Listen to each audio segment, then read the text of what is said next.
दुनिया के खूबसूरत तरीन शहरों में से एक दुबई। और दुबई में फ्यूचर म्यूजियम के सामने पुष्किन आगा साहब के ऑफिस में एक ऐसी शख्सियत दोस्तों, जो एक यूपी के छोटे से शहर से उसने उड़ान भरी, मुंबई के रास्ते दुनिया के कोने कोने में पहुंचे और न सिर्फ फिल्म इंडस्ट्री में अपने परचम लहराए बल्कि पूरी दुनिया के मुशायरों में भी वो छाए रहे। उन्होंने एक नई मुनफरिद अंदाज बनाया और ख़ासतौर से उस माहौल में जहां अब अगर देखें तो हमारे जो उर्दू गज़ल, रिवायती गज़ल, उसकी जो मयार है उससे कॉम्प्रोमाइज़ हो रहा है। जगह जगह आप देख सकते हैं फोड़पन देखने को मिलता है। उस माहौल में, उस आंधियों के बीच में उर्दू गज़ल, मयारी शायरी, इसको परवान चढ़ाना, इसको बुलंदियों पर पहुंचाने का काम जहां बहुत सारे शोरा हजरात ने किया, वहां एक शख्स ऐसे हैं जो मेरे छोटे भाई हैं, एम तुराज साहब। ये मेरे साथ मौजूद हैं और इन्होंने 2007 में एक कामयाबी के सफ़र की शुरुआत की थी और वहां से आज हीरा मंडी तक पहुंचे। पुष्किन आगा साहब के इस ऑफिस में सबसे पहले मैं आपसे ये पूछना चाहता हूं कि आपने बहुत सारे मुशायरे पढ़े और आपके इंटरनेशनल मुशायरों की फहरिस्त में एक नाम और जुड़ा, ये हाल फिलहाल का मुशायरा। क्या तजुर्बा रहा, क्या एक्सपीरियंस रहा इस मुशायरा का? पहले आपसे। जी देखिए, पुष्किन भाई की हमेशा से जो है वो कोशिश होती है, उनके मैंने पहले भी मुशायरे पढ़े हैं और पहली बात तो मैं उनको और आप सबको मुबारकबाद दूं कि उनका मुशायरा कामयाब हुआ।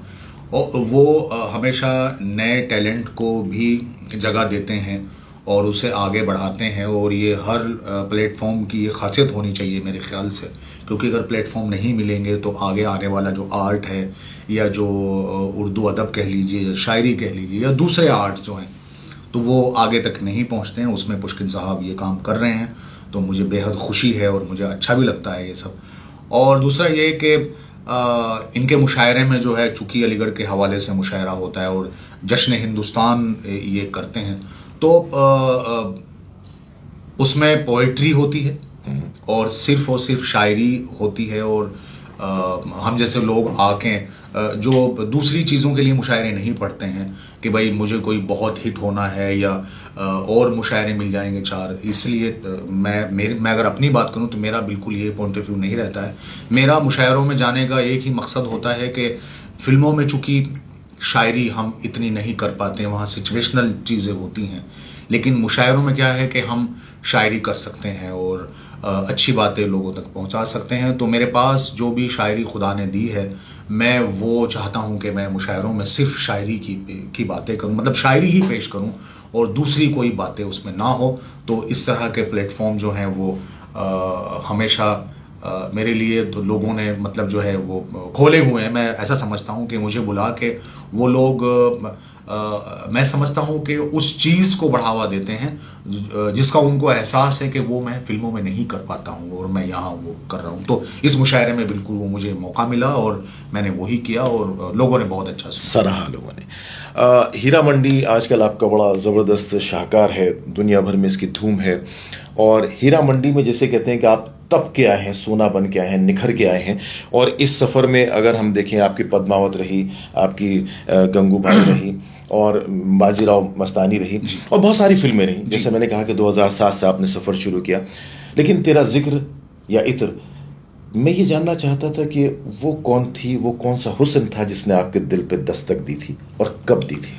देखिए, चूंकि वो पहला गाना मेरा जो है उसके पहले हाल एक गाना हिट हो चुका था, कभी जो बादल बरसे, लेकिन इस तरह का एक्चुअली वो जो गाना था कभी जो बादल बरसे वो भी मेरा स्टाइल नहीं है। वो राइटिंग वो नहीं थी जो मैं करना चाहता था। वो राइटिंग एक्चुअली ये थी, तेरा जिक्र है या इत्र है, जब जब करता हूँ महकता हूँ। तो मैंने जो इस गाने में मेरी महबूबा मैंने बनाया है, जिसके लिए मैंने गाना लिखा, वो एक्चुअली फिल्म इंडस्ट्री है। और जो मैं करने आया था उस शहर में, अपना गांव, अपना शहर, अपना प्रदेश छोड़ के, तो वो एक्चुअली वो महबूबा है कि और ये था कि जब मैं इस इंडस्ट्री के बारे में सोचता हूँ, आज भी मुझे इससे उतना ही प्यार है और उतनी ही मोहब्बत है।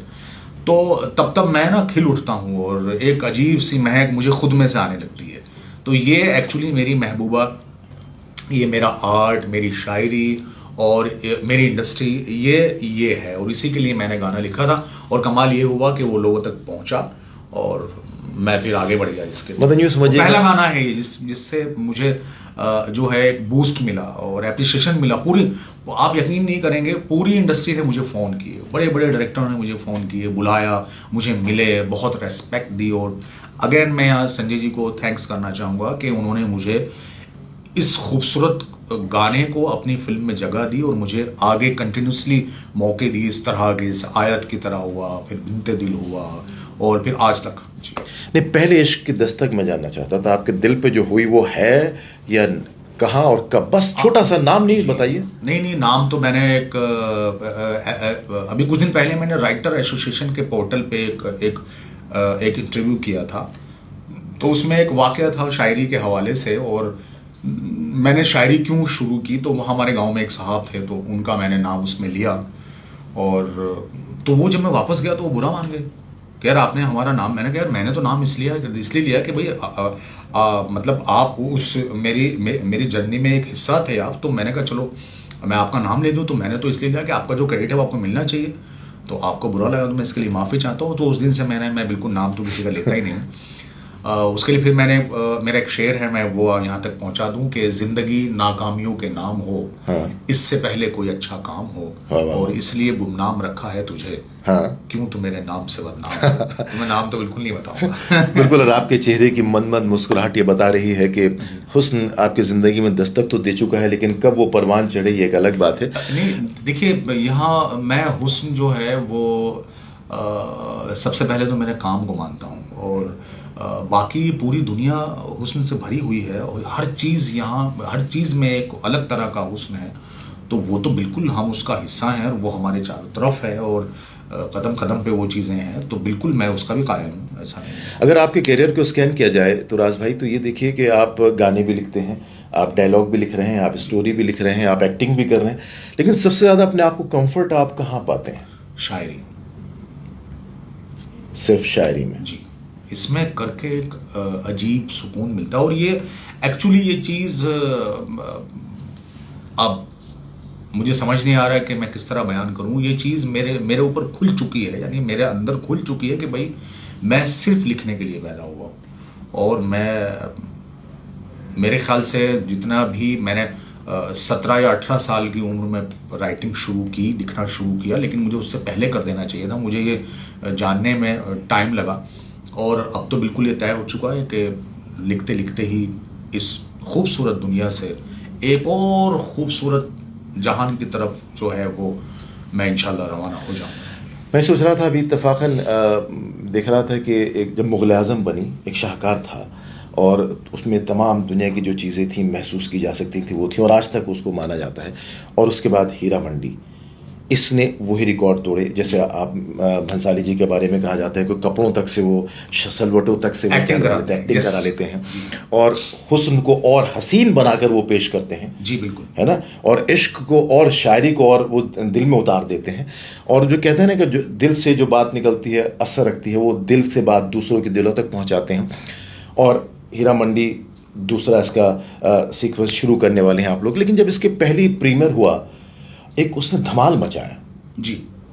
क्या सिनेरियो था, क्या सीन था उस समय? देखिए वहाँ पे मेरे ख्याल से मेरी ज़िंदगी का वो पहला ऐसा प्रीमियर था इतना बड़ा कि उसके थिएटर के बाहर सेट लगा।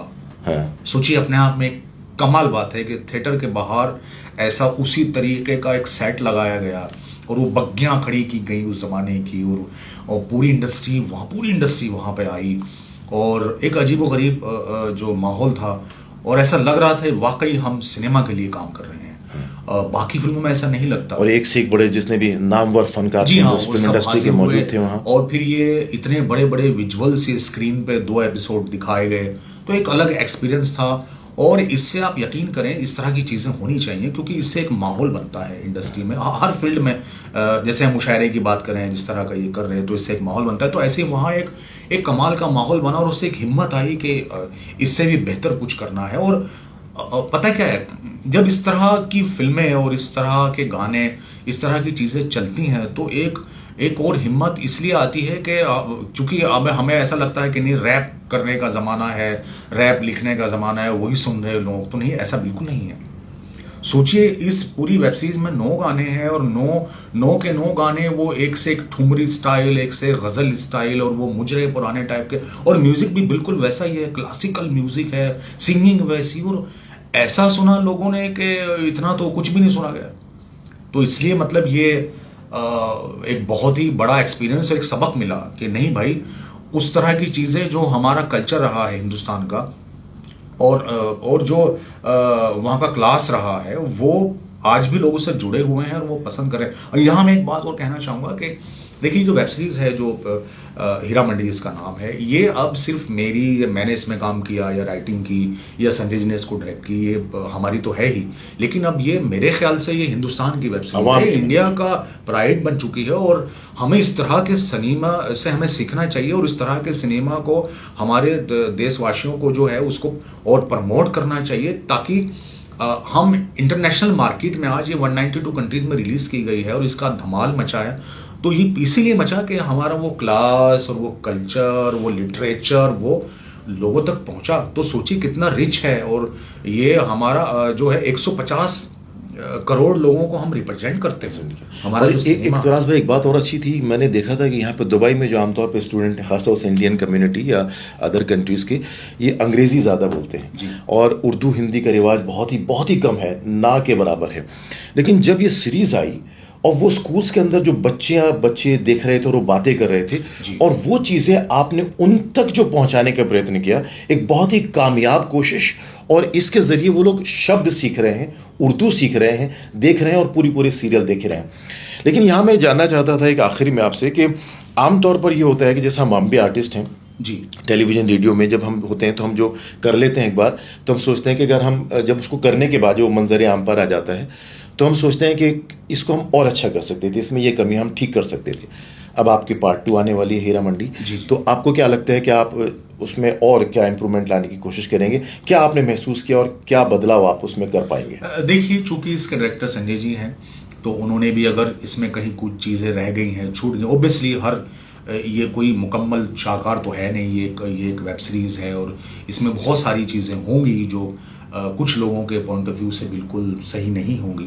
तो जितनी बातें उन तक पहुंची हैं, तो वो बहुत ज़िम्मेदार डायरेक्टर हैं, तो वो उन चीज़ों को बिल्कुल जो है जहन में रखेंगे और उन्हें ठीक करेंगे।